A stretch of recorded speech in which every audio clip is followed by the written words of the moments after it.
Yeah, this team's been pretty resilient all year. You know, we've come back. We had a last-second shot at Pueblo to send it to overtime, and then we went to a double overtime. I think we like the overtime games this year. We must want to get extra conditioning in. What do you think?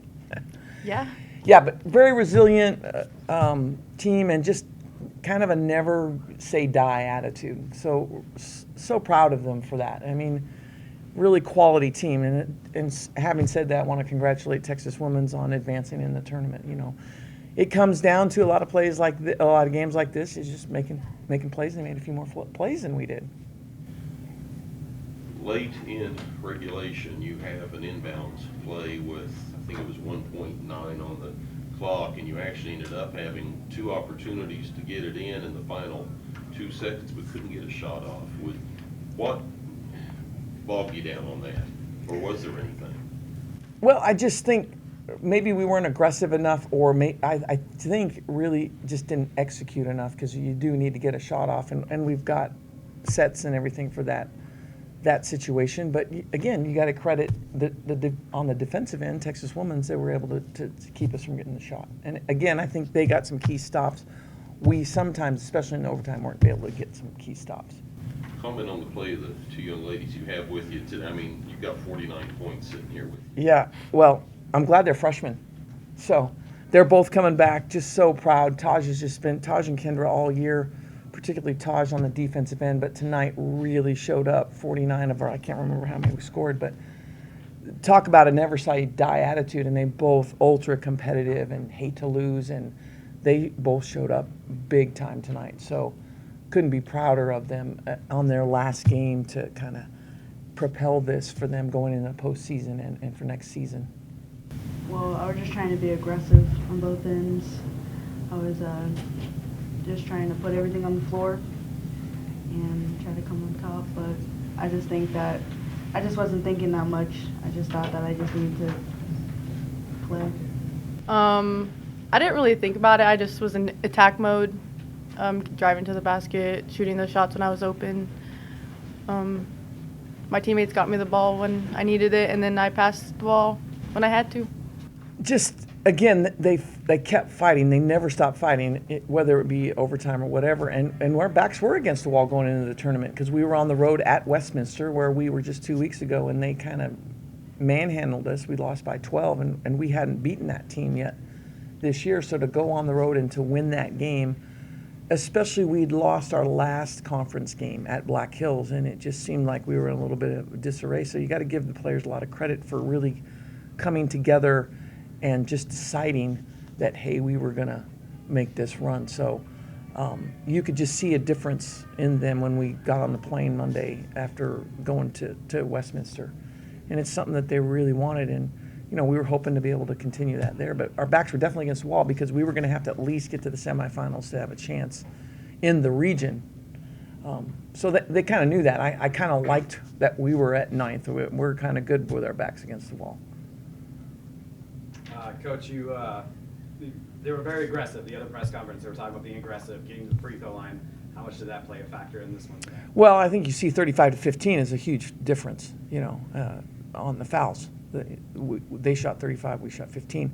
That actually happened in the game earlier this year too, and we weren't able, and we talked about that. We had to keep them off the free throw line and not foul, and our inside players particularly fouled. And I think some of the fouls were not particularly smart. I don't think we were always that smart. So, but definitely played a factor. And then we didn't finish very well. I think their size might have bothered us a little bit. We didn't finish very well inside either when we had opportunities. We talked about it in the Pueblo game, coming back from 14 points, battling. It's always such an uphill battle to try to get there, and you finally get over the top. I mean, when you get into overtime, do you feel like your kid's just exhausted and having to battle through the whole game like that? It might have been. We had a lot to come back from, and you know, we had some momentum, but I think a couple of key offensive rebounds where we weren't able to finish a defensive play really hurt us. And they scored on both of them. One time I think they got a 2, and then the other the and 3. That kind of broke our backs there in overtime. We just really needed to, again, finish the defensive possession and with the box out or get secure the ball, and we just weren't able to do that. Just talk about your relentlessness. We saw you get an inbound, hit a 3 to tie this game up. It just seems, we saw in the RMAC tournament, it's just, you never give up. It's just constantly going, trying to make plays happen, and just talk about that effort today. Yeah, so I was just trying to lay it down. I just wanted to go out for my team. And actually, I was surprised I made that last three. I got on the bench and was like, Allie, I made that shot. But I just wanted to play for each other. I just wanted to play for them. Like, I was out there diving on the floor, hurt my knee. But that's besides the point. I just wanted to let them know that I really wanted to be there for them. And I just wanted to play for everybody. I just wanted to give all those steals I could, make and ones, just trying to be aggressive. Like, I just wanted to play for everyone, laid on the floor. What did you see from Kendra in her game today? It must have been fun. You probably the best seat in the house for that. Oh yeah, it was great. I like watching her. She did hit some big threes and some big shots. Like, I'm very proud of her, and I'm glad that I'm going to see her next time. And like, I think she did a really great job. She's a really good teammate. She can come in clutch. She's a really good shooter. What I like to say, the fastest shooter In the Southwest. in the Southwest. Like, she's an amazing shooter. She's an amazing guard, and I'm glad to be her teammate, and I'm glad to be on her side. What does this Thanks, experience? What does this experience do for you and for Kendra to be able to play an NCAA tournament game, get that experience so young in your careers? Well, it just shows us that we're just gonna have to try hard, and that we're gonna have to try to compete. Like, there's a lot of good teams out there, and that we gotta be relentless and just put everything on the court. And to get here was amazing. Like, I had an amazing team. It was great to be here. I got amazing coaches. We're just gonna get back here again. Nothing's gonna stop us. Kendra just talked about watching Bonds and seeing what she does. She had a steal late for a layup, and then to get that steal for it must have been just really neat to see. Yeah, I didn't even see that she stole it. I was trying to foul, actually. And then I turned around and I was like, oh, offense, let's go. But yeah, Tosh did good. I'm proud of her. We have that little freshman connection. When she cuts to the basket, I just slide it right into her. Our eye contact was Yeah, great. I give her she the- was just like, Give her the crazy eyes. and she passed it. I was like, you can't. What does getting this play in the NCAA tournament game do for a freshman like you to get that experience out of the way early, I guess, put it that way? For Tosjanae, it gives us experience. You know, we're gonna be back here, so next time when we come back, we'll know what it feels like and what we have to do to win. Yeah. Coach, just give us a little bit about the seniors and what they meant to this program. I think you're losing 6 players. Yeah, boy, just their leadership and, you know, particularly Allie last year, coming in last year during the COVID year from Hilo as a transfer, you know, talking a lot about what she was looking for and just kind of building. And I think back to our first game at Mesa and getting beat by 35 points, and we're like, okay, we're going to have to rebuild this. And then we got to a point where we were third in the conference. And she was a big part of that foundation. And then going back to last year, and I'll just kind of give you a little context, but getting everybody to buy in. And first of all, last year getting a taste of the RMAC tournament, and then this year wanting to win a championship and getting to the NCAA tournament for her. You know, talk about Morgan Grego, just from the beginning. I mean, she feels like she's part of my family. I just know her family so well, and really going to miss her. But try not to. That one might be hard.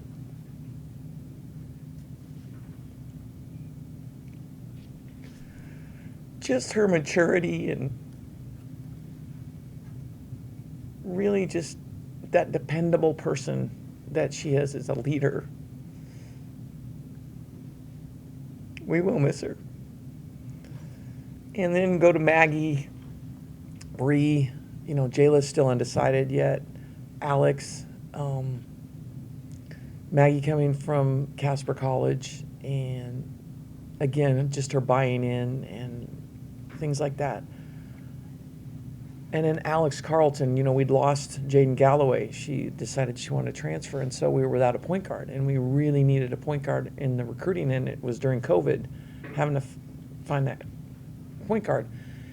Watching her in a game, she's been the perfect point guard for me as a head coach. and for our program, ultimately for the program, but just kind of that floor general, kind of that refuse to lose, very coachable.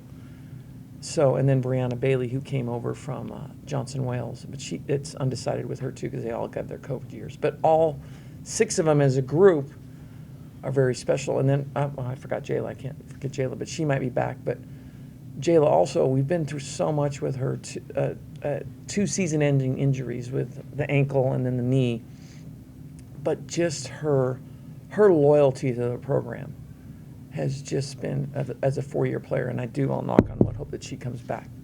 But you always hate to, those locker rooms that you see and you see them all disappointed. I hate having to stand in front of them and watching them cry and be so disappointed that the season's over. So we're definitely going to miss them. So probably a lot of words, but I probably could talk a little bit more about them. But really grateful to all of them, and they'll always be part of this program. And a special team that won an RMAC conference championship that hasn't done that since 2005.